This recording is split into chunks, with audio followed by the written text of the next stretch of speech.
Peki Dimaşçılar için Dimaş yapacağım. Daha önce bunu izledim tabii ki. Dimash The World Best'te 6 oktavlık sesini göstermiyor bu parçada. 6 oktav değil burada. Ama işte Amerikan endüstrisi artık nihayet doğudaki şarkıcıların ne kadar acayip olduğunu gördüler. Ve şimdi de onların üzerinden daha fazla doğuya açılmaya, daha fazla dünyadan izlenmeye çalışılıyorlar.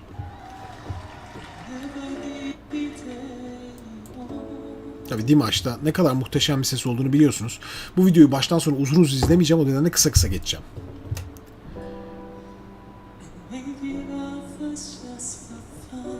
Çünkü inanılmaz bir ses Dimash gerçekten.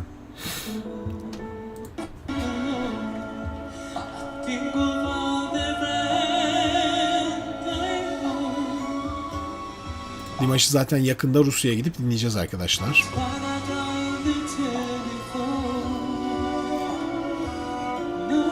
Dimash'ın annesiyle babası.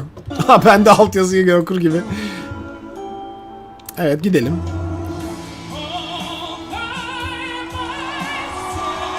Bir anda 2 oktav yukarı, 1,5 oktav yukarı çıkıyor. Bu parçanın tabii dünyada bir numara bir okuyucusu. Sence kim Özgün? Charis Pembenko, kadınlarda. Yani bu parçayı Charis Pembenko'dan dinlemeden bence hiçbir şeye karar vermeyin. Dimash gerçekten çok çok geniş bir aralıkta okuyor. Bence çok çok özel bir ses, zaten hep söylüyorum ama ya bir Charis ya akıl almaz bir performansı var biliyorsunuz.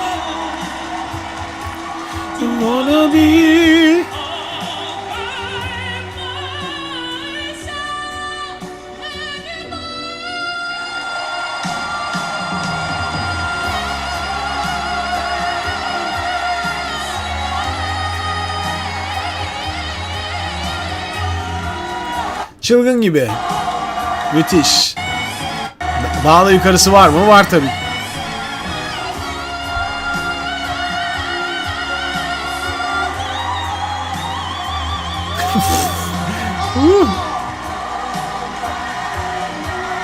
Çok acayip tabii.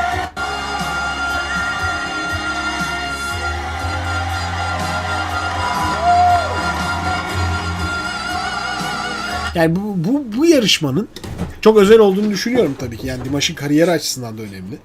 Hani Amerika kıtasındaki birçok kişiyi, sonuçta jürileri falan çok bilinen kişiler olduğu için etkileyecektir. Onun tanınmasına çok müthiş yararı olacaktır ama bana şey geliyor, yani dünyanın birçok yerinden al şarkıcıları, getir oraya.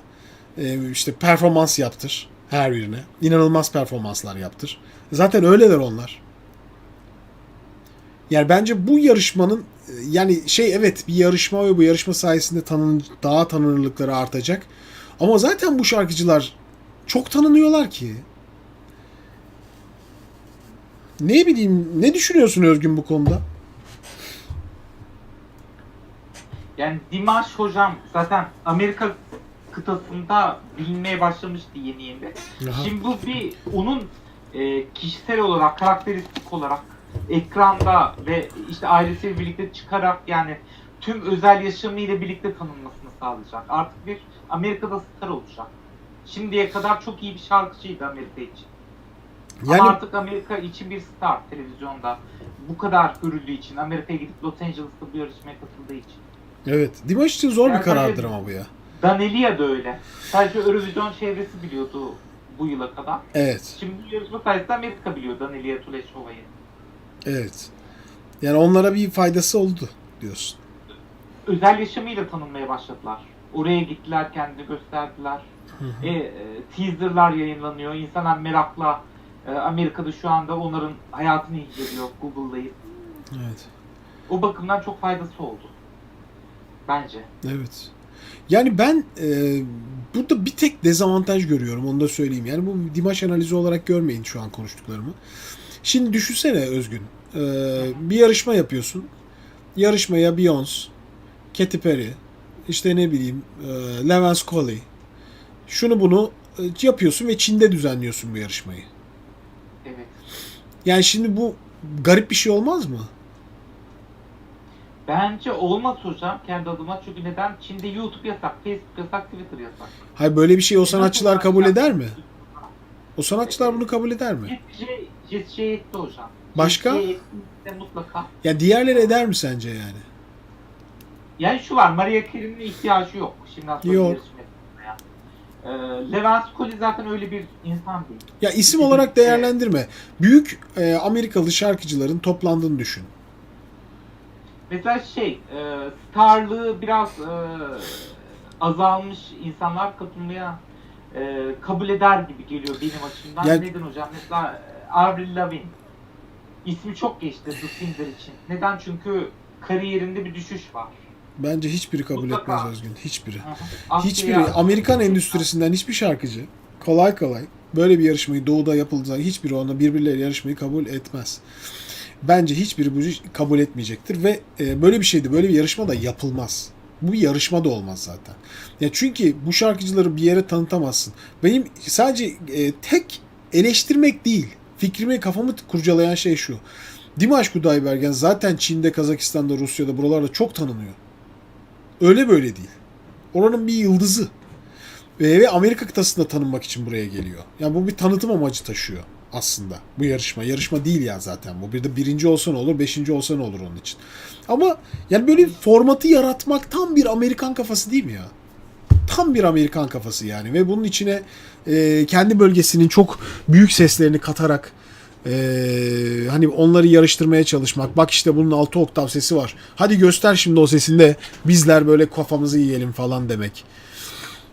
Ne bileyim ya. Ama işte şu var hocam, dünyadaki entertainment endüstrisini şu anda at başı Amerika'dır. Bu tüm yetenek yarışmaları, işte diğer yarışmalar, elemeleri yarışmaların hepsinin çıkış noktasıdır.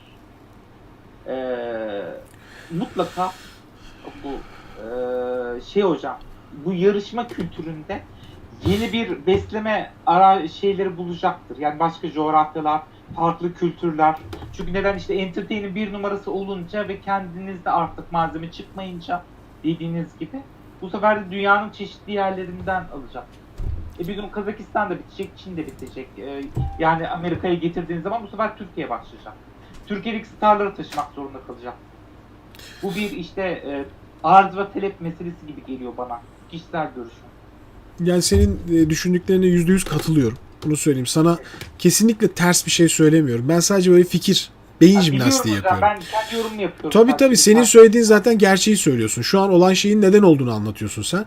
Benim de aklıma sadece böyle bir şey takılıyor. Yani çünkü bu böyle doğunun batıya karşı bana şeyi gibi geliyor yani. Nasıl diyeyim? Kendini tanıtma hevesi gibi geliyor. Ben buna ihtiyacı olmadığını düşünüyorum. Hiç ihtiyacı olmadığını düşünüyorum. Bu benim fikrim. Bu da tamamen şahsi fikrim açıkçası. Çünkü zaten bu şarkıcıların yeterince tanınırlıkları var. Ve ne yaparsan yap her coğrafyada aynı şekilde sevilemezsin. Bak, bunu unutmayın çocuklar. Her coğrafyada aynı şekilde sevilemezsin. Bu işin doğasında bu var zaten. Doğası bu. Peki, neyse. Sadece bu kadar konuşmuş olalım. Teşekkür ederim Özgüncüm fikirlerini söylediğin için. Tamam hocam. Peki. Yani bu videonun tamamı arkadaşlar Dimash'ın muhteşem performansı.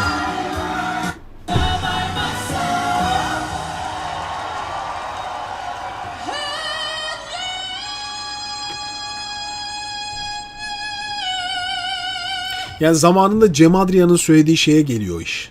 Ben en çok ona üzülüyorum. Ben üzülüyorum. Seviniyorum, üzülüyorum. İkisi de var. Çünkü Cem Adrian'ın o lafını hatırlar mısınız?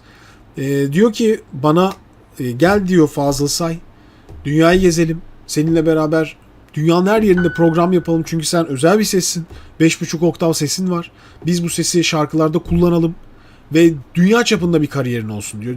Cem Adrian da diyor ki benim böyle bir hayalim yok ki diyor. Ben kendimi sürekli olarak bu 5,5 oktavlık sesi göstermeye çalışan bir kişi haline getirmek istemiyorum diyor. Ve şu an Cem Adrian bambaşka bir yerde değil mi? 5,5 oktavlık şarkı söylemiyor. Kendi şarkılarını söylüyor ve bambaşka bir kariyeri var. Evet, belki bir dünya starlığı yok şu anda. Ama o potansiyeli var mı? Var bence. Ama bu gittikçe hani gittiğin yarışmada hep bunu göster. Hep aynı şeyi göster. Hep aynı genişliği göstere dönüştükçe belki bu yarışma değil ama birkaç tane daha görürsek böyle artık yorucu olmaya başlayabilir seyirci için. Bence öyle bir durum olacaktır. Bizim seyircimiz için bile vardır Özgün, kanal izleyicisi için.